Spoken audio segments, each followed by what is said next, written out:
Army అంటేనే చావు. No, army అంటే త్యాగం.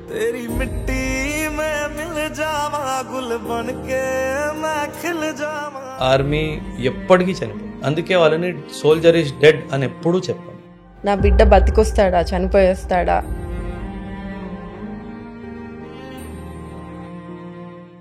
సరే, ఎందుకు ఇండియా మీద పాకిస్తాన్ దాడి చేస్తుంది? ఆయుధాలు ఇచ్చి టెర్రరిస్ట్ గా ట్రైన్ చేసి ఐడియాలజికల్ గా బ్రెయిన్ వాష్ చేసిన తర్వాత 30,000 మందికి అన్యాయం జరిగింది అని వాళ్ళకి అర్థమైతే అసలు అమెరికా కూడా టెర్రరిస్ట్ కంట్రీ అంటారా? ఒసామా బిన్ లాదెన్ కి జన్మనిచ్చిందే అమెరికా. ఒసామా బిన్ అవడానికి కారణమే అమెరికా. 14 లక్షలు ప్రాణ త్యాగానికైనా సిద్ధంగా ఉన్నాడు ఎక్కడ, అవి 2.5-3 లక్షలు ఓ డౌట్ఫుల్ కమిట్మెంట్ తో ఉన్నవాడు.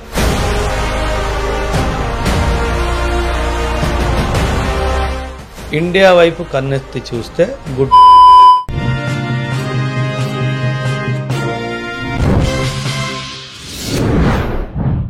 చైనా క్లారిటీ మనకు అర్థమైంది. ఇక అమెరికా గురించి వెళ్దాం. మీరు గత 2-3 ఇంటర్వ్యూస్లో కూడా అమెరికా గురించి కూడా మాట్లాడడం జరిగింది. సో అసలు అమెరికా కూడా టెర్రరిస్ట్ కంట్రీ అంటారా? టెర్రరిస్ట్ కంట్రీ అని అనను, కాకపోతే అమెరికాని అర్థం చేసుకోవాల్సిన అవసరం ఉంది. ఓకే, అమెరికా ఏంటంటే ఎక్కడైనా డిస్టర్బెన్స్ అయింది, ఇలాంటి మిలిటరీ డిస్టర్బెన్స్ అయితే అది పీస్ కోసం వెళ్ళదు, ఆ కాన్ఫ్లిక్ట్ని ఇంకా ఎలా పెంచాలి అన్న ఉద్దేశంతో వెళ్తుంది. ఓకే, ఎందుకు అంటే అక్కడ పీస్ అయిపోయిందంటే అమెరికాకి ఏ లాభం లేదు. వాళ్ళు యుద్ధానికి వెళ్ళే పరిస్థితి వచ్చిందంటే ఆయుధాలు కావాలి కదా. And America is the world's largest supplier of weapons. So America ఏం చేస్తుంది, ఫస్ట్ కాన్ఫ్లిక్ట్ క్రియేట్ చేస్తుంది, కాన్ఫ్లిక్ట్ని ఎస్కలేట్ చేస్తుంది. ఎస్కలేట్ అయినప్పుడు నువ్వు వాడితో యుద్ధం చేయాల్సిందే, లేదా నువ్వు చచ్చిపోతావు, ఇదిగో ఆయుధాలు. పోనీ ఫ్రీగా ఇస్తుందా అంటే లేదు, నువ్వు కొనుక్కోవాల్సిందే ఆయుధాలు. So America is a pure capitalist country. To cell weapons it will create conflicts. So ఇది మనం ఖచ్చితంగా గుర్తుపెట్టుకోవాలి. సో ఇప్పుడు నేను చెప్పాను కదా, ఆఫ్ఘనిస్తాన్ నుంచి ఈ ట్రైన్డ్ మిలిటెంట్స్ని ఇండియా వైపు తరలించారు 1986లో. 1985-86లో. Do you think America is not aware? America is very much aware, because you are there in Afghanistan. నువ్వు ఆఫ్ఘనిస్తాన్లో ఉన్నావు, నీకు తెలీదా? సో నువ్వు ఎందుకు ఆపలేదు? అరే వీళ్ళకి మనం ఓన్లీ ఆఫ్ఘనిస్తాన్ కోసం అనుకున్నాం కదా, వీళ్ళని ఇండియా వైపు పంపించడం తప్పు అని చెప్పి అమెరికా ఎందుకు అనలేదు? So America equally carries the blame of terrorism in the world. Okay, ఇంకో విషయం మేడం, 2001 అసలు ఇది చాలా మందికి తెలీదు. అసలు ఒసామా బిన్ లాదెన్ అమెరికా మీద దాడి ఎందుకు చేశాడు? అసలు ఒసామా బిన్ లాదెన్ అమెరికాకు శత్రువు ఎందుకు అయ్యాడు? ఇది ఒసామా బిన్ లాదెన్ కి జన్మనిచ్చిందే అమెరికా. ఒసామా బిన్ అవడానికి కారణమే అమెరికా. నేను చెప్పే కదా, 1979 నుంచి 1989 వీళ్ళు అమెరికా కోసము ఆఫ్ఘనిస్తాన్లో పోరాడిన తర్వాత వీళ్ళకి గవర్నమెంట్ ఫామ్ చేయనివ్వలేదు. మీరు టెర్రరిస్టులు, మీరు గవర్నమెంట్ ఏంటి అన్నట్టుగా అమెరికా మాట్లాడింది. అప్పుడు ఒసామా బిన్ లాదెన్ ఏం ప్రతిజ్ఞ తీసుకున్నాడు? I don't want to establish government in Afghanistan now, I want to take revenge with America. So Osama bin లాదెన్ని తయారు చేసింది కూడా అమెరికా. సో అండ్ అదే చెప్తారు, మనము తయారు చేసిన రాక్షసుడు మనల్నే తింటాడు. మన వేదిక్ టెక్స్ట్ బుక్ చెప్తుంది ఇది, మనం పురాణాల్లో రాసుకున్నాం. నువ్వు ఒక రాక్షసుడిని తయారు చేస్తే ఖచ్చితంగా ఏదో విధంగా ఆ రాక్షసుడు నిన్నే తింటాడు. సో ఖచ్చితంగా ఒసామా బిన్ లాదెన్ని తయారు చేసింది అమెరికా, అమెరికాని కొట్టింది ఒసామా బిన్. సో అక్కడ మన బుక్స్లో ఏదైతే మనము 1000 సంవత్సరాల ముందు రాసుకున్నామో అది మళ్ళీ నిరూపించబడింది. ఇంకో విషయం మేడం, ఇప్పుడు టెర్రరిజం ఇండియాలోనే లేదు, టెర్రరిజం పాకిస్తాన్లో కూడా ఉంది, టెర్రరిజం ఆఫ్ఘనిస్తాన్లో కూడా ఉంది. ఆఫ్ఘనిస్తాన్ అండ్ ఇరాన్ ఒక రిపోర్ట్ ప్రకారంగా Afghanistan and Pakistan are also the biggest victims of terrorism. అంటే వాళ్ళు దీన్ని ప్రోత్సహిస్తున్నారు, వాళ్ళే వీళ్ళని కొడుతున్నారు, రెండు జరుగుతున్నాయి. So Pakistan is also involved ఈ రాక్షస్ తయారు చేయడంలో. ఆ రాక్షస్ ఈరోజు పాకిస్తాన్ కూడా తింటున్నాడు. ఆఫ్ఘనిస్తాన్ ఈజ్ ఇన్వాల్వ్డ్ ఇన్ ఈ రాక్షస్ తయారు చేయడంలో, ఆఫ్ఘనిస్తాన్ కూడా ఆ రాక్షసుడు ఈరోజు తింటున్నాడు. సో ఇది జరగాల్సిందే, వీళ్ళు కోరుకున్నది, వీళ్ళు తయారు చేసుకున్నది వాళ్ళని. సో ఇది వాస్తవం, ఇది వాస్తవం. ఓకే, సో ట్రంప్కి మోడీ గారికి తేడాలు చెప్పమంటే ఏం చెప్తారు? పోలికలు లేవు. సి ట్రంప్ వీ కెనాట్, అంటే ట్రంప్ గారు ఎలా అంటే ఈ రోజు చెప్పింది రేపు ఉండదు, పొద్దున్న చెప్పింది మధ్యాహ్నం ఉండదు, మధ్యాహ్నం చెప్పింది రాత్రికల్లా మారిపోయింది. సో ఫికల్ మైండ్ అంటారు, ఫికల్ మైండ్. ఇప్పుడు మోదీ గారిని ట్రంప్ని కంపేర్ చేయడం కూడా తప్పు, ఎందుకంటే complete different personalities, complete different countries. కాకపోతే మోదీ కానీ ఇండియా కానీ ఏంటంటే ఒక మాట చెప్తే మనం ఆ మాట మీద నిలిచిపోతాం. అది మన సభ్యత, మన సంస్కారము, మన వాల్యూ సిస్టమ్. అమెరికా అలా కాదు, because it is a capitalist country. వాడికి డబ్బు ఎక్కడ కనిపిస్తే అటు వెళ్ళిపోతాడు. ఇక్కడ నేనుంటే నాకు డబ్బులు దొరుకుతాయి, వాడు అక్కడ ఉంటాడు. అది కరెక్టా కాదా అమెరికాకి సంబంధం లేదు. ఇక్కడ నేనుంటే నాకు ఏం లాభం లేదు, వాడు చచ్చిపోతున్నా తిరిగి కూడా చూడు. So pure capitalist country America. మనం అలా కాదు మ్యామ్, వాల్యూ సిస్టమ్. నేను మీకు ఒక క్లాసిక్ ఎగ్జాంపుల్ చెప్తాను. భూటాన్ అంటే వీళ్ళు బుద్ధిస్ట్ కంట్రీస్. అంటే వాళ్ళు ఎటువంటి మాకు గ్రోత్ కావాలి, డబ్బులు కావాలి అలా కాదు. వాళ్ళు హ్యాపీగా బుద్ధం శరణం గచ్చామి అని చెప్పుకుంటూ హ్యాపీగా ఉంటారు. చైనా 1949లో ఎప్పుడైతే China as a country independent అయిందో వీళ్ళు వెంటనే భూటాన్ మీద ఆక్రమణ చేశారు. అంటే ఒక పీస్ లవింగ్ కంట్రీ టిబెట్ని తీసుకోవడం, భూటాన్ మీద ఆక్రమణ చేయడం కూడా జరిగింది. అండ్ భూటాన్ని కాపాడడానికి వెళ్ళిందే ఇండియా. ఆ రోజు ఈ రోజు వరకు భూటాన్ చైనాతో మాట్లాడదు కూడా. ఎందుకంటే నువ్వు నన్ను హామ్ చేయడానికి వచ్చావు, నువ్వు నన్ను అటాక్ చేసావు, నేను నీతో మాట్లాడు. సో ఆ రిలేషన్షిప్ భూటాన్ తోటి ఈ రోజు వరకు ఇండియా తీసుకుంది. అంటే we are security providers to Bhutan. And మనం తిరిగి భూటాన్ నుంచి ₹1 కూడా తీసుకున్నాం. Not even ₹1 India to. అంటే కేవలం వాళ్ళని కాపాడాలని అన్న ఉద్దేశంతోనే మనం భూటాన్ని కాపాడాం. తిరిగి భూటాన్ మనకి ఏనాడు ₹1 ఇవ్వలేదు, మనం భూటాన్ నుంచి ₹1 ఏ రోజు ఆశించలేదు. So that is the value system of India. మీరు అదే అమెరికా హిస్టరీ చూస్తే గనక కంప్లీట్ యూటర్న్ కనిపిస్తుంది. అది వియత్నాం క్యాంపెయిన్ అవ్వనివ్వండి, ఆఫ్ఘనిస్తాన్ క్యాంపెయిన్ అవ్వనివ్వండి. అంత దూరం ఎందుకు మేడం? 2020లో అమెరికా ఆఫ్ఘనిస్తాన్ నుంచి పారిపోయింది. వర్డ్ నేను వాడుతున్నాను, పారిపోయింది. మీరు పారిపోతున్నప్పుడు ఆయుధాలన్నీ తీసుకెళ్లాలా? ఆయుధాలన్నీ వదిలేసి పారిపోయారు. దానివల్ల ఏమైంది? ఆ తాలిబాన్ వచ్చి అదే ఆయుధాలు ఈరోజు వాడుతున్నాడు. అంటే వీళ్ళు కావాలని చెప్పి యుద్ధ భూమిలో ఆయుధాలు వదిలేసి వెళ్తారు, సో దాట్ ఆ కాన్ఫ్లిక్ట్ కంటిన్యూ అవ్వాలి. ఎంత దుర్మార్గమైన మైండ్ సెట్ మేడం. అంటే వీళ్ళకి ప్రశాంతత, పీస్, హ్యూమన్ లైఫ్ వాల్యూ ఇలాంటివి ఏమీ లేవు మేడం. వీళ్ళకి కావాల్సింది డబ్బు మాత్రమే. మ్యామ్ ఒక చిన్న ఎగ్జాంపుల్, ఈరోజు మనం మాల్దీవ్స్ని కబ్జా చేయాలి అంటే ఎంతసేపు మేడం? 2 గంటలు. అసలు 2 గంటలు కూడా అవసరం లేదు. మేము ఫోన్ చేసి మేము వస్తున్నామంటే వాళ్ళే రండి సార్ అని చెప్పే పరిస్థితి ఉంది. మనం శ్రీలంకని అధిగమించడం ఎంతసేపు madam? Not a matter of 1 week 10 days కూడా పట్టదు. అంతెందుకు మేడం, మనం బంగ్లాదేశ్ని, ఈస్ట్ పాకిస్తాన్ని 1971లో లిబరేట్ చేసి ఒక ఇండిపెండెంట్ కంట్రీ క్రియేట్ చేసాం. అసలు మనకి ఇండిపెండెంట్ కంట్రీ క్రియేట్ చేయాల్సిన అవసరం లేదు. మనం ఈస్ట్ పాకిస్తాన్ ఇండియాలో కలుపుకోవచ్చు. ఎందుకంటే హిస్టారికలీ అది ఇండియన్ టెరిటరీ కాబట్టి, అది మన ఈస్ట్ బెంగాల్ కాబట్టి దాన్ని మనం కలుపుకోవచ్చు. కానీ మనం ఏం చేసాము? లేదు వాళ్ళు విడిపోయారు కదా, ఎందుకు మళ్ళీ మనతో అనేసి మీరు సెపరేట్గానే ఉండండి అని చెప్పేసి ఆర్మీ ఎక్సర్సైజ్ అయిపోయిన తర్వాత ఆర్మీ అంతా విత్డ్రా చేసేసుకున్నాం. సో మనము ఒక వాల్యూ సిస్టమ్ ఉన్న కంట్రీ మేడం. మనల్ని అమెరికాతో పోల్చడం అన్నది ఇండియాకి అవమానం అని చెప్తారు. ఇప్పుడు ఆర్మీ ఆఫీసర్స్ ఆల్రెడీ మన ఆంధ్ర సైడ్ నుంచి ఒకళ్ళు చనిపోయారు, తీసుకొచ్చారు అనేది జరుగుతుంది. సో మీరు ఆల్రెడీ ఇందాక చెప్పారు, సో పిచ్చుక మీద బ్రహ్మాస్త్రం లాగా మనం చాలా పెద్దది ఉపయోగించాము అని. సో అంటే మనకు తెలీదు, బట్ జనాలందరూ కూడా సో టైంకి మనం ఇది కాపాడింది అనే ఇదిలో ఉన్నారు. అది ఖచ్చితంగా 100%. సో ఇప్పుడు అసలు ఇది మన ఆర్మీ స్ట్రెంత్, మన సైనికులు ఎలా ఉన్నారు, మన సైనికుల స్ట్రెంత్ ఎంత ఉంది? మన యాక్టివ్ సోల్జర్ స్ట్రెంత్, దాన్ని స్టాండింగ్ ఆర్మీ అంటారు.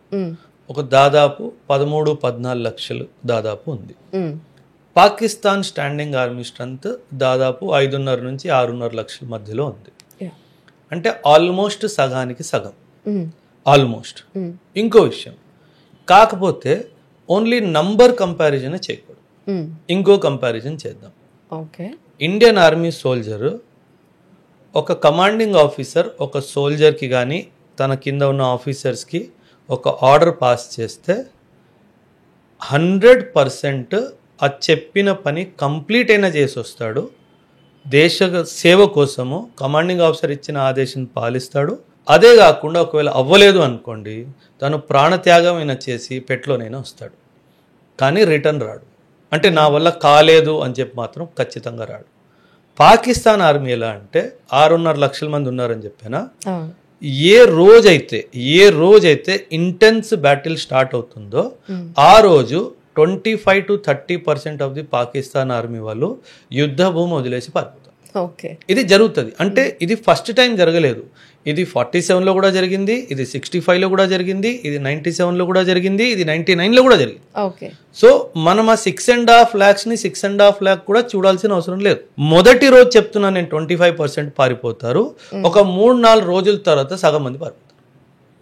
సో ఆ 6.5 కాస్త 2.5-3 లక్షలు మిగిలిపోతుంది. నౌ 14 లక్షలు ప్రతి ఒక్కడు ప్రాణ త్యాగానికైనా సిద్ధంగా ఉన్నాడు ఎక్కడ, అవి 2.5-3 లక్షలు ఓ డౌట్ఫుల్ కమిట్మెంట్తో ఉన్నవాడు ఎక్కడ. అసలు కంపారిజనే లేదు. సో పాకిస్తాన్ ఆర్మీకి ఇండియన్ ఆర్మీకి కంపారిజనే లేదు. అసలు వాళ్ళు అన్ప్రొఫెషనల్ ఆర్మీ. అసలు అది వాళ్ళని ఆర్మీ అని పిలవడము ఒక ఆర్మీకే అవమానం. ఎందుకంటే వాళ్ళు ఇంకా ఫ్యూడల్ మైండ్ సెట్లోనే ఉన్నారు. అంటే మేము రాజులము, నేను ఆఫీసర్ని, నువ్వు జవాన్వి, నా కాలు పట్టుకో, ఇలాంటి యాటిట్యూడ్ వాళ్ళకి ఇంకా అదే ఉంది. వీళ్ళు బిజినెస్లు చేస్తున్నారు, రియల్ ఎస్టేట్ బిజినెసెస్. అక్కడ దాకా ఎందుకు పోతున్నారు madam? Where is the Pakistan army chief? గత 3 రోజుల నుంచి పాకిస్తాన్ ఆర్మీ చీఫ్ కానీ పాకిస్తాన్ ప్రైమ్ మినిస్టర్ కానీ కనిపించట్లేదు. వీళ్ళు పారిపోయారా తెలీదు, లోపల దాక్కున్నారా తెలీదు. మా ఆర్మీ చీఫ్ హ్యాపీగా ఢిల్లీలో తిరుగుతున్నాడు, ప్రైమ్ మినిస్టర్ని కలుస్తున్నాడు, డిఫెన్స్ మినిస్టర్ని కలుస్తున్నాడు, ఓపెన్గా తిరుగుతున్నాడు. ధైర్యం కాబట్టి. అక్కడ ధైర్యం లేదు కాబట్టి. అక్కడ ఎక్కడ ధైర్యం లేదు? ఎనిమి చంపేస్తాడని కాదు, మా వాళ్ళే చంపేస్తారని భయం. అంతా నీ వల్లే అయింది. అందుకే నేను చెప్పాను కదా, పొలిటికల్ లాబీలో పాకిస్తాన్లో ఐకమత్యం లేదు, ఆర్మీలో ఐకమత్యం లేదు. నా కిందున్నోడు నన్ను చంపేసి చీఫ్ అయిపోదామని చూస్తున్నాడు అన్న క్లారిటీ వాడుకుంది. ఎవడు కనిపించకుండా పారిపోయాడు. సో కనిపించని ఆర్మీ చీఫ్ ఆర్మీ అసలు పోరాడుతుందా మేడం? సో కంపారిజనే లేదు. కంపారిజన్ చేస్తే మనం మన ఆర్మీకి అవమానించినట్టు. సో ఒక చిన్న పర్సనల్ క్వశ్చన్ అడుగుతాను. ఆర్మీ అంటేనే చావు? నో, ఆర్మీ అంటే త్యాగం. చావు అన్నది చాలా రాంగ్ వర్డ్ మేడం. ఎందుకంటే నేను చాలా స్ట్రాంగ్గా నేను బిలీవ్ చేసేది ఏంటంటే ఆర్మీ చనిపోడు, ఆర్మీ ఎప్పటికీ చనిపోదు. అందుకే వాళ్ళని సోల్జర్ ఈస్ డెడ్ అని ఎప్పుడూ చెప్పాం. సోల్జర్ గాట్ మార్టైర్డ్ అంటాం. So because it is a sacrifice. So మనం ఎప్పుడు సోల్జర్ డైడ్ అనను, soldier was martyred in the battle field అంటాం. ఎందుకంటే వాళ్ళకి మరణం లేదు. బహుశా దేహంకి మనం చంపేసి ఉంటాము, కానీ మన దేశ సరిహద్దుల్ని కాపాడాలి, మన ఎనిమి నుంచి మన మాతృభాషని మాతృభూమిని కాపాడాలి అని ఏదైతే ఆలోచన ఉందో ఆ ఆలోచన ఎప్పటికీ చనిపోదు. సో అందుకే ఒక సైనికుడు చనిపోయాడు అని ఎప్పుడు మనం వాడు. క్షమించాలి, మేబీ నేను రాంగ్ వర్డ్ వాడుంటాను. నా ఇంటెన్షన్ ఏంటంటే జనరల్గా మన పిల్లల్ని ఆర్మీకి పంపించాలి అంటే ఇంట్లో వాళ్ళు అలాగే భయపడతారు. నా బిడ్డ బతికొస్తాడా, చనిపోయేస్తాడా, ఎంత ప్రౌడ్గా ఫీల్ అవుతామో అంతే భయం కూడా లోపల మేబీ అక్కడికి వెళ్ళిన సోల్జర్కి ఉండకపోవచ్చు, బట్ అతని మీదే ఆధారపడ్డ తన ఫ్యామిలీ అదే భయంలో ఉంటుంది. సో పిల్లలకు కూడా అదే చెప్తారు. మరి అది తెలిసి కూడా, అది తెలుసు కూడా, మీరు ఆర్మీ ఆఫీసర్గా ఎన్నో అటాక్స్లో పాల్గొన్నారు, ఎన్నో ఆపరేషన్స్ చూశారు, సరిహద్దుల్లో కూడా మీరు ఉన్నారు, అక్కడ కూడా మీ సహాయాన్ని అందించారు. అసలు ఎలా స్టార్ట్ అయింది, ఎక్కడి నుంచి మొదలైంది? ఇంట్లో ఎవరైనా ఆర్మీ ఆఫీసర్స్ ఉన్నారా? మా father was in the navy madam. Okay. My grandfather was an IPS officer. Okay. మా great grandfathers were order of British empires. వీళ్ళు బ్రిటిష్ ఎంపైర్ కింద ఆర్మీ సోల్జర్స్ ఆఫీసర్స్ పనిచేశారు. సో నేను బహుశా 3rd or 4th generation in uniform. So అది న్యాచురల్గానే వచ్చింది అంటాను. కాకపోతే నేను డిగ్రీలో ఉన్నప్పుడు NCC జాయిన్ అయ్యాను. ఓకే. సో ఆ NCCలో నేను ఆర్మీని చాలా దగ్గరగా చూడడము, అదే టైంలో కార్గిల్ యుద్ధం జరగడము. సో ఆ కార్గిల్ యుద్ధంలో నాకు చాలా గూస్ బంప్స్. నాకు ఇప్పటికీ గుర్తు, మన మాసప్ ట్యాంక్ బ్రిడ్జ్ ఉంది కదా, అవును మేము అత్తాపూర్లో ఇల్లు ఉండేది. అత్తాపూర్ నుంచి సైకిల్ వేసుకొని వచ్చి మాసప్ ట్యాంక్ దగ్గర గోల్కొండ కంటోన్మెంట్ ఉంది, ఆర్టిలరీ వాళ్ళది కంటోన్మెంట్ ఉంది. సో ఆ బ్రిడ్జ్ మీద నిల్చొని వెళ్ళే ఆర్టిలరీ గన్స్ వాళ్ళన్నిటికీ సెల్యూట్ చేసేవాళ్ళం అనమాట. సో అది చాలా లోపల నుంచి ఒక కాలింగ్ అనమాట. అవకాశం వస్తే నేను వీళ్ళతోని పోతాను. ఇన్ఫాక్ట్ అక్కడ సిగ్నల్ దగ్గర ఒక బండి ఆగినప్పుడు భయ్యా మెరకోబి లేకే చలో సాత్ మీ అని చెప్తే ఆయన నవ్వి ఇంకా నీకు రావడానికి టైం ఉంది అన్నట్టుగా అన్నాడు. ఏ నోట్తో అన్నాడో అదే జరిగింది. ఏ నోట్తో అన్నాడో, కానీ మనం అంటాం కదా తదాస్తు దేవతలు ఉంటారు అనేసి. సో ఆయన అనడం ఏంటి, నేను ఆర్మీ జాయిన్ అవడం ఏంటి, నేను ఆర్టిలరీయే జాయిన్ అవడం ఏంటి. సో ఒక్కొక్కసారి బట్ నాకు ఇన్స్పిరేషన్ కార్గిల్ యుద్ధము. అండ్ మేము చిన్నగా ఉన్నప్పుడు బార్డర్ మూవీ చాలా famous madam. Border movie 1971 war మీద చేయబడింది. సో ఆ మూవీ నుంచి కూడా సనీ డేల్ రోల్ కానీ అక్కడ నుంచి కూడా నాకు చాలా ఇన్స్పిరేషన్, ఆర్మ్డ్ ఫోర్సెస్ అంటే నాకు ఇన్స్పిరేషన్ వచ్చింది. సో అలా మీ జర్నీ స్టార్ట్ అయింది. ఓకే, ఆర్మీ రిటైర్డ్ తీసుకున్న తర్వాత జనరల్గా మీరు ఇప్పుడు పిల్లలకి శిక్షణ ఇస్తున్నారు IPS IAS అవ్వడానికి. సో ఇది ఎక్కడి నుంచి స్టార్ట్ అయింది అకాడమిక్? ఇది మ్యామ్ యాక్చువల్లీ నేను కూడా ఆర్మీలో యాక్చువల్లీ నేను ఇనీషియల్గా 5 years కమిషనింగ్ అనుకున్నాను. తర్వాత ఒక 5 years ఎక్స్టెన్షన్ తీసుకొని 2004 నుంచి 2015 వరకు సర్వ్ చేశాను. కాకపోతే 2010 తర్వాత ఇంకా 2015 వరకు వదిలేయాలి అని చెప్పి నేను కూడా ఇంకా UPSCకి తయారవడం స్టార్ట్ చేశాను. సో 2011-12లో నేను UPSC రాశాను. బట్ ఫర్ సమ్ రీజన్స్ నేను జాయిన్ అవ్వలేదు. అంటే ఇంటర్వ్యూ అయ్యింది, మెడికల్ అయింది, అంతా అయ్యింది, కానీ నేను జాయిన్ అవ్వలేదు. ఎందుకు అంటే ఆర్మీ వాళ్ళు నాకు నో అబ్జెక్షన్ సర్టిఫికేట్ ఇవ్వలేదు. I was involved in some major operations north east లో. సో నాకు కూడా ఎందుకో ఇది కదా ముఖ్యము, అది కాదు కదా ముఖ్యము అని ఒక ఫీలింగ్ లోపల నుంచి వస్తే నేను కూడా పెద్దగా పర్సీవ్ చేయలేదు. సో అప్పటి నుంచి UPSC మైండ్లో ఉంది. కాకపోతే ఒక్క నిర్ణయం నేను ఏంటి తీసుకున్నానంటే 2015లో నేను నా 10 years అయిపోయిన తర్వాత ఖచ్చితంగా ఈ రంగంలో నేను ఉండాలి, UPSC రంగంలో ఉండాలి అని ఒక ఆలోచన మాత్రం చాలా గట్టిగా ఫిక్స్ అయిపోయింది. సో 11-12 నుంచి నేను చదువుతున్నప్పటి నుంచే నా చుట్టుపక్కల ఎవరైనా ప్రిపేర్ అవుతుంటే వాళ్ళకి సహాయం చేయడం కానీ, నేను పోస్టింగ్ ఉన్న ఏరియాలో ఎవరైనా మోటివేటెడ్ స్టూడెంట్స్ ఉంటే వాళ్ళకి సహాయం చేయడం కానీ స్టార్ట్ చేశాను. సో అలా స్టార్ట్ అయిన జర్నీ 2015 నేను ఏ రోజైతే వదిలేసానో ఆ రోజు నుంచి నేను ఫుల్ ఫ్లెజ్డ్ టీచర్గా కూడా UPSCలో నా జర్నీ స్టార్ట్ చేశాను. అండ్ ఈ ఏకమ్ IAS అకాడమీ అనేది 2022లో జరిగింది. ఎందుకంటే నేను హైదరాబాద్లో, ఢిల్లీలో, గౌహాటీలో, బెంగళూరులో, చెన్నైలో తీసుకున్నాను. చెన్నైలో 1-2 సెషన్స్, ఎక్కువ తీసుకోలేదు, బట్ చెన్నైలో కూడా తీసుకున్నాను. నాకు ఒకటి ఏమి అర్థమైందంటే, అంటే నేను ఒక ఇన్స్టిట్యూట్ని బ్లేమ్ చేయాలి అనే ఉద్దేశంతో నేను మాట్లాడలేదు. కాకపోతే ఇది సరిపోదు పిల్లలకి, ఇంత ఇస్తే సరిపోదు, అండ్ నేర్పించే విధానం ఇది కాదు అని కొన్ని నాకు ఐడియాస్ ఉన్నాయి. సో ఆ ఐడియాస్ అన్నిటినీ నేను ఇన్స్టిట్యూట్ పెట్టినప్పుడు అమల్లో తీసుకురావాలి అన్న ఉద్దేశంతోనే వచ్చింది Ekam IAS academy. Super sir. Cyber నుంచి కూడా అటాక్స్ స్టార్ట్ అవ్వచ్చు, ఏదైనా సరే ఇన్ఫర్మేషన్ గ్యాదర్ చేయొచ్చు, ఎలా అయినా చేయొచ్చు అనేవి సోషల్ మీడియాలో ఎక్కువ హల్చల్ అవుతున్నాయి. వాటి ఇంతవరకు నమ్మచ్చు? యుద్ధ రంగంలో చాలా రంగాలు ఉన్నాయి. ఆర్మీ ఒక యుద్ధ రంగం ఉంది, ఎయిర్ ఫోర్స్ ఒక యుద్ధ రంగం ఉంది, నేవీ ఒక యుద్ధ రంగం ఉంది, అండ్ దీన్ని ఇంకొక యుద్ధ రంగాన్ని ఇన్ఫర్మేషన్ వార్ఫేర్ అంటారు. అంటే తప్పుడు వార్తలు వేరియస్ సోషల్ మీడియా ప్లాట్ఫామ్ ద్వారా ఎలా పంపిస్తే జనాలు ఎలా రియాక్ట్ అవుతారు అన్నది కూడా ఒక యుద్ధరంగ నీతి. దాన్ని ఇన్ఫర్మేషన్ వార్ఫేర్ అంటారు. ఈ ఇన్ఫర్మేషన్ వార్ఫేర్ ని కూడా కంట్రోల్ చేయడానికి మన దగ్గర ఎక్స్పర్ట్స్ ఉంటారు. సో నేను అందుకే అందరికీ ఏమంటానంటే, సోషల్ మీడియాలో చూసింది ఏది గుడ్డిగా నమ్మేయకండి. గవర్నమెంట్ జారీ చేసిన ఏమన్నా రిపోర్ట్ ఉంటే అది చూసిన తర్వాతే ఆహా ఇది నిజం అని నమ్మండి. అంతేగాని ఏదైనా న్యూస్ ఛానల్ కానీ, ఏదైనా యూట్యూబ్ కానీ, ఈ సోషల్ మీడియా ప్లాట్ఫామ్ని మాత్రం గుడ్డిగా నమ్మడానికి వీల్లేదు. ఓకే, శాంతి భద్రతల విషయంలో అంటే అసలు ఇవంతా ఎందుకు అనే మాటలు, చర్చలు ఏమైనా జరుగుతున్నాయా ఇరు దేశాల మధ్య? అంటే ప్రస్తుత సిచ్యువేషన్లో అయితే టాక్స్ ఏమీ లేవు. ఓకే, అంటే డైరెక్ట్గా కూడా లేవు, మధ్యలో మీరు ఉన్నట్టుగా ఎవరన్నా కంట్రీ ఉండి కానీ, ఎవరన్నా పర్సన్ ఉన్నా కానీ అలా కూడా జరగట్లేదు.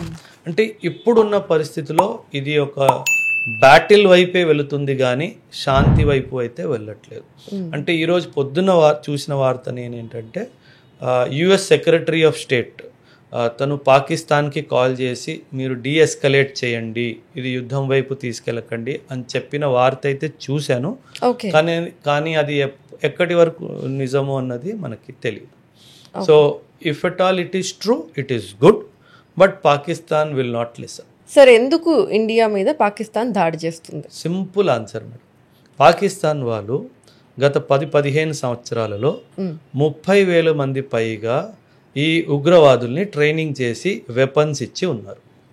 సో ఈ 30,000 మంది ఇప్పుడు పాకిస్తాన్, ఇప్పుడు మనం వాళ్ళ హెడ్ క్వార్టర్స్ మీద, ట్రైనింగ్ క్యాంప్స్ మీద దాడి చేశాం కదా, ఒకవేళ పాకిస్తాన్ ఆర్మీ ఇండియా మీద దాడికి వెళ్ళకపోతే ఈ 30,000 మంది పాకిస్తాన్ ఆర్మీ మీద తిరుగుబాటు అవుతారు.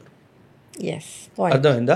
అండ్ ఈ తిరుగుబాటు అవ్వద్దు అంటే పాకిస్తాన్ ఆర్మీ వాళ్ళకు కనీసం చూపించడానికైనా, చూడు నిన్ను ముట్టుకుంటే నేను వెళ్ళి కొట్టాను అని చెప్పడానికి ఏదో ఒకటి ఉంటుంది. కాబట్టి ఆ ఉద్దేశంతో కూడా ఇండియా మీద దాడి చేస్తుండొచ్చు. ఎందుకంటే నేను అన్నట్టు 1996లో తాలిబాన్ ఇలాగే ఆఫ్ఘనిస్తాన్ మీద కబ్జా చేసింది. సో వీళ్ళ భయం ఏంటంటే తాలిబాన్లో జరిగింది పాకిస్తాన్లో జరగకూడదు. అది జరగకూడదు అంటే వాళ్ళని కూడా కంట్రోల్లో పెట్టాలి కదా. ఆయుధాలు ఇచ్చి టెర్రరిస్ట్గా ట్రైన్ చేసి ఐడియాలజికల్గా బ్రెయిన్ వాష్ చేసిన తర్వాత 30,000 మందికి అన్యాయం జరిగింది అని వాళ్ళకి అర్థమైతే వాళ్ళందరూ వెపన్స్ తీసుకొని పాకిస్తాన్ ఆర్మీ మీద వస్తే పాకిస్తాన్ పరిస్థితి ఏంటి? సో దాన్ని అవాయిడ్ చేయడానికైనా ఖచ్చితంగా పాకిస్తాన్ వాళ్ళకి ఏదో ఒక ఆశ, మేము కూడా కొట్టాము, మీరు ఫికర్ చేయకండి, నేను మీతో జరగలేదు కదా, మనం తిప్పి కొట్టాం కదా, మళ్ళీ అది దానికి సంబంధం లేదు. అట్లీస్ట్ దాని వల్ల వాళ్ళిద్దరికి భేదాలు రావు. వాళ్ళకి అంటే పాకిస్తాన్ ఆర్మీ వాళ్ళకి ఏంటి, చూడు వాడు నన్ను కూడా, నా మీద కూడా దాడి చేస్తున్నాడు, అయినా నేను పోరాడుతున్నాను. ఎవరి కోసం పోరాడుతున్నాను? నీ కోసం పోరాడుతున్నాను. సో అది ఇంకా బ్రెయిన్ వాష్ అయిపోతారు. అది ఇంకో విషయం. ఇప్పటి వరకు టెర్రరిస్టులు ఇద్దరు ముగ్గురు, మా అయితే 10 మంది అలా వచ్చేవారు. ఈ వార్ ఫుల్ ఫ్లెడ్జ్ గా స్టార్ట్ అయిన రోజు ఈ 30,000 మంది 100ల్లో 1000ల్లో వస్తారు ఇండియాకి.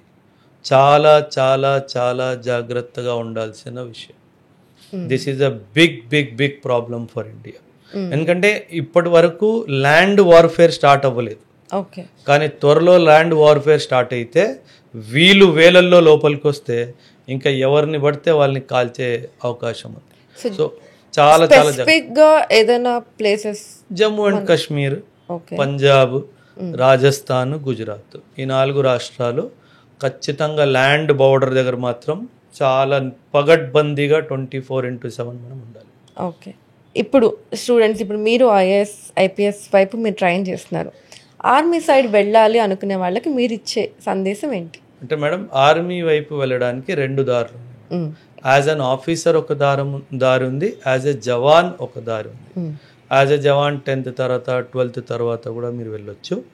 యాజ్ అన్ ఆఫీసర్లో 2 రూట్స్ ఉన్నాయి. ఒకటి పర్మనెంట్ కమిషన్, ఒకటి షార్ట్ సర్వీస్ కమిషన్. ఇంటర్మీడియట్ తర్వాత జరిగేది ఎన్డీఏ ద్వారా పర్మనెంట్ కమిషన్. సిడిఎస్ గ్రాడ్యుయేషన్ తర్వాత ఒకటి పర్మనెంట్ కమిషన్ ఉంటుంది, ఒకటి షార్ట్ సర్వీస్ కమిషన్ కూడా ఉంటుంది. Short service commission I think now days it is for minimum 10 years.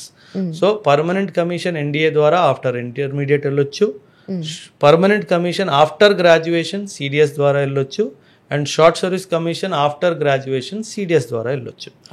ఎన్డీఏకి ఏజ్ లిమిట్ 16 to 19.5, సిడిఎస్కి బిఫోర్ 25. సో ఇలా ఏజ్ క్రైటీరియాస్ కూడా వాళ్ళు నిర్ణయించారు. సో ఎవరైనా ఇంట్రెస్టెడ్ ఉంటే వాళ్ళు ఖచ్చితంగా జాయిన్ అవ్వచ్చు. ఓకే, అండ్ ఈ యుద్ధ నేపథ్యంలో భారతీయ ప్రజలకు మీరు ఇచ్చే సందేశం ఏంటి? Stay United. ఎందుకంటే వాళ్ళ ఉద్దేశమే మనలో ఉన్న ఐకమత్యాన్ని ఢీకొట్టాలి. సో మనమందరము ఐకమత్యంగా కలిసిమెలిసి ఉందాము. ఎటువంటి సోషల్ మీడియాలో చూసి వాళ్ళు ఏదో మిమ్మల్ని ఇన్సైట్ చేస్తే మీరు ఇన్సైట్ అయిపోయి స్ట్రీట్కి వచ్చి వైలెన్స్ చేయడానికి వీల్లేదు. మనం ఒక వాల్యూ బేస్డ్ కంట్రీ అని వాళ్ళని నిరూపించే ఇదే స్వర్ణ అవకాశం మనందరి దగ్గర ఉంది. కాబట్టి జాగ్రత్తగా ఉండండి, కలిసిమెలిసి ఉండండి, అండ్ ఇదే మెసేజ్ ఆఫ్ హ్యుమానిటీ మనం అందరికీ ఇస్తాం. పాకిస్తాన్ వాళ్ళకి ఒక వార్నింగ్ ఇవ్వాలంటే, ఇండియా వైపు కన్నెత్తి చూస్తే గుడ్లు పీకేస్తాం. సింపుల్. నిజంగా మీ ధైర్యం వల్లనే మేము ఇంత సంతోషంగా ఉండగలుగుతున్నాం ఈ భారత గడ్డ మీద. We salute you. Thank you very much madam. Thank you Jai సో హింద్. మచ్.